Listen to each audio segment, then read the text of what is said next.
No! They were father and son? Damn, I feel bad for DoYoon.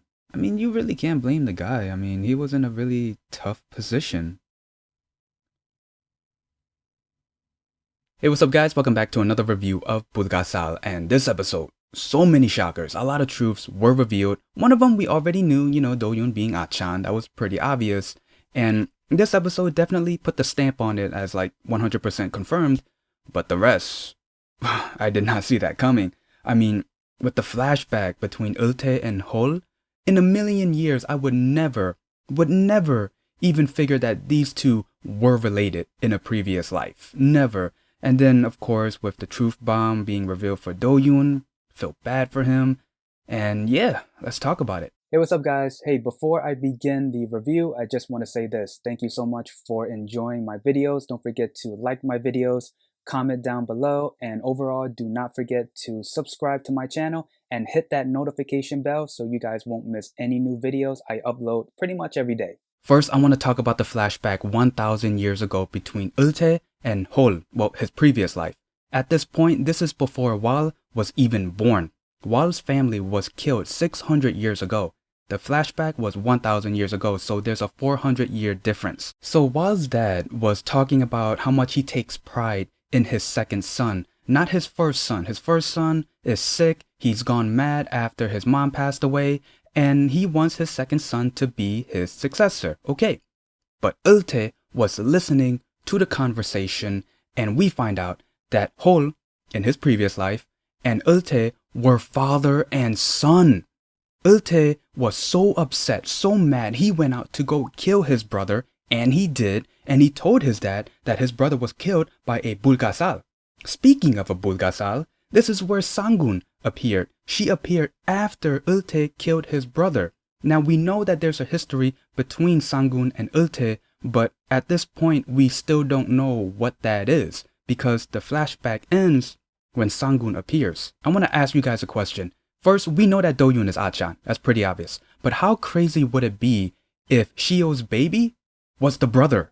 Next, we get another flashback. This time is Hwal as a kid, and we get to see how his sister died. So first, their dad was trying to convince them to drink some weird smelling milk, and also their dad was a monster and went after them. While hiding, young Hwal was begging, praying for something to make his dad go away. Here comes a Bulgasal appearing and killing their dad. We don't know who it is. It could be EulTae or it could be Hwal. Most likely it's Hwal. But the fact that Hwal doesn't know which one it was who killed his dad, this has been troubling him pretty much this entire episode. Now back to the sister. As a Bulgasal appeared, her nose was bleeding. She faints and dies.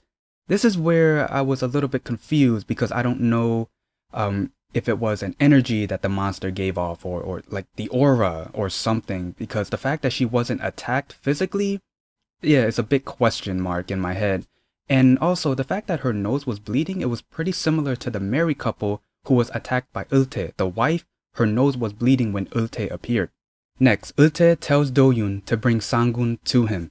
We saw this in the trailer, and DoYoon has second thoughts and thinks this isn't right. EulTae is forcing him by bringing up what he did for DoYoon and his brother. We find out that DoYoon's brother was sick and needed to go to the hospital. Here comes EulTae to put him in the hospital. And then we find out that DoYoon was blind as a kid, and EulTae paid for his eye transplant. The fact that he was blind as a kid, and we all know this, I'm gonna say it again, DoYoon is Achan. EulTae also says once you do this, this whole thing is going to be over and you don't have to live in that house ever again. But it's pretty obvious that DoYoon enjoys living in that house and he sees everyone there as family, even though at one point in this episode he says, we're not family, they're family. Now Hwal finds out the truth about DoYoon. He calls the detective to find out who was DoYoon's supporter. This is right after DoYoon told Hwal that the supporter has helped him a lot and he was told to do something that he didn't want to do. He finds out that EulTae is DoYoon's supporter and confronts DoYoon about it. DoYoon, he was trying to, I guess, say more of the truth or try to say something else, but Hwal didn't want to hear it. The only thing Hwal said was, you're getting kicked out of the house, never come back. DoYoon later calls EulTae and tells him plan failed, and he also tells him, you never told me where my brother was, so where is he? I want to see him.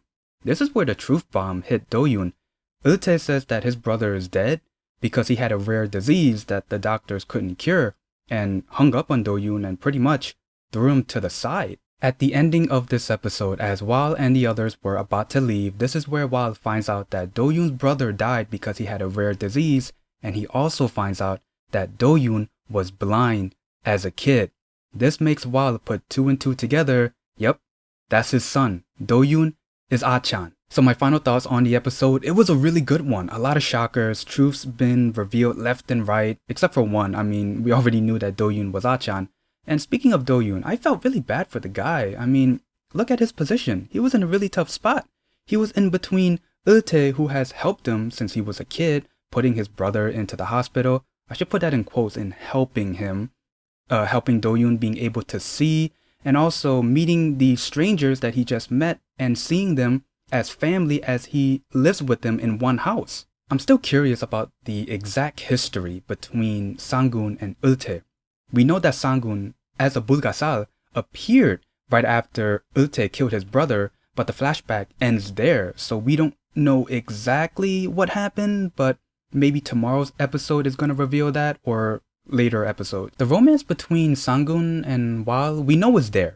And we know that these two are starting to like each other. Just like I said before in my previous reviews where their relationship is like, I want revenge on you, but then the more I spend time with you, I'm starting to like you type of relationship. It's that relationship. But for this episode, I feel like their romance was put to the side just a little bit and focus on more of the serious stuff, which I don't mind. I mean, you got to focus on the main plot. And yeah, that's pretty much the gist of the episode in my review. If there's anything I might have missed, please leave it in the comments below. Other than that, if you like this video, leave a like, comment down below, and subscribe. See ya.